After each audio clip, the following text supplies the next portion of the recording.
In a quiet desert village where the sand glowed golden in the evening sun, there lived a young boy named Yusuf. Every day, Yusuf watched the great desert stretching far beyond his home. The dunes rose and fell like soft waves frozen in time. Palm trees swayed gently near the village well, and tall date palms stood like patient guards along the edge of the settlement. To Yusuf, the desert was full of mystery. He wondered what secrets lived beyond the dunes, what creatures walked there at night, what stories the wind carried across the sand. But Yusuf's grandfather had one rule. Every evening, when the sky began to turn orange and the shadows of the palms grew long, his grandfather would say the same words. "Yusuf, remember, do not wander beyond the date palms at dusk." Yusuf always nodded. But deep inside, curiosity fluttered like a small bird. Why not? The desert looked peaceful, the sand looked soft, the horizon looked inviting. One evening, the sky was especially beautiful. The sun slowly melted into the horizon, painting the sky with colors of gold, purple, and deep blue. A cool desert breeze brushed against Yusuf's face as he walked near the line of date palms. He heard the soft bells of camels returning from the day's journey. He smelled warm bread drifting from the cooking fires, and just beyond the palms, the dunes shimmered quietly. Yusuf looked back toward the village. His grandfather was inside speaking with neighbors.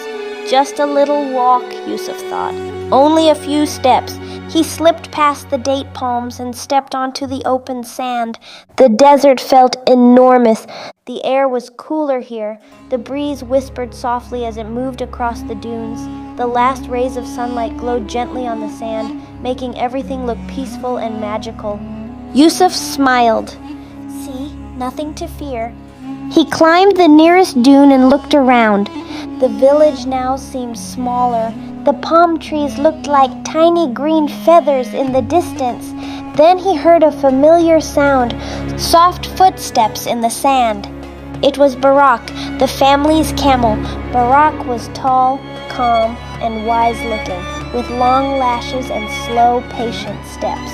He often carried water and supplies for Yusuf's grandfather. Barak had followed him quietly from the village. "Well," Yusuf laughed softly, patting the camel's neck, "you came too." Barak snorted gently, as if answering. Together they walked a little farther. The sun slipped below the horizon, and slowly the desert changed. The colors faded into deep blue shadows. The breeze grew cooler. The dunes began to look different, taller and darker. Yusuf turned to look back toward the village, but now something strange happened. The palms were harder to see. The lights of the village were faint. The desert had swallowed the familiar path. Yusuf's heart began to beat faster. "Barak, I think we should go back," he whispered.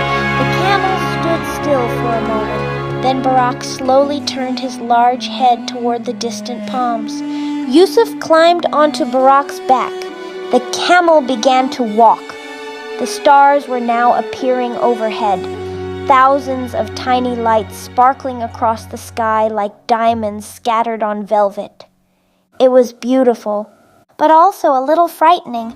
The desert was quiet now, so quiet that Yusuf could hear the wind sliding across the dunes. He hugged Barak's neck gently. "I should have listened," Yusuf murmured. Barak continued walking calmly, step by step. The camel seemed to know the way even when Yusuf could not see it clearly. Soon, the faint glow of the village lamps grew brighter. The date palms appeared again, tall and welcoming in the starlight. Yusuf felt relief wash over him like cool water. When they reached the village edge, Yusuf's grandfather was waiting. He looked worried at first, but when he saw Yusuf safe on Barak's back, his face softened. Yusuf climbed down slowly. "I'm sorry, grandfather," he said quietly. "I went beyond the palms." His grandfather knelt beside him and placed a gentle hand on his shoulder. "The desert is beautiful," the old man said softly, "but it changes quickly at night." Yusuf nodded. "I thought it would be safe," he admitted. His grandfather smiled kindly. "That is why elders give instructions," he said, "not to limit you, but to protect you." Barak snorted softly beside them, as if agreeing. That night, Yusuf lay beneath a warm blanket, watching the desert stars through the open window. The breeze drifted gently through the room. He thought about the dunes, the darkness, and the quiet strength of Barak guiding him home. From that night on, whenever the sky began to turn orange and the shadows grew long, Yusuf remembered his grandfather's words, and he stayed safely within the line of the date palms, because he had learned something important. Obedience is not about losing freedom.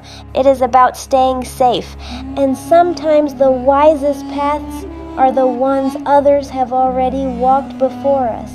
Outside, the stars shimmered above the silent desert, and somewhere near the palm trees, Barak the camel rested peacefully, the quiet guardian of a boy who had learned an important lesson. My name is Jadena. Thank you for listening. Please subscribe, like, comment, and share with family and friends.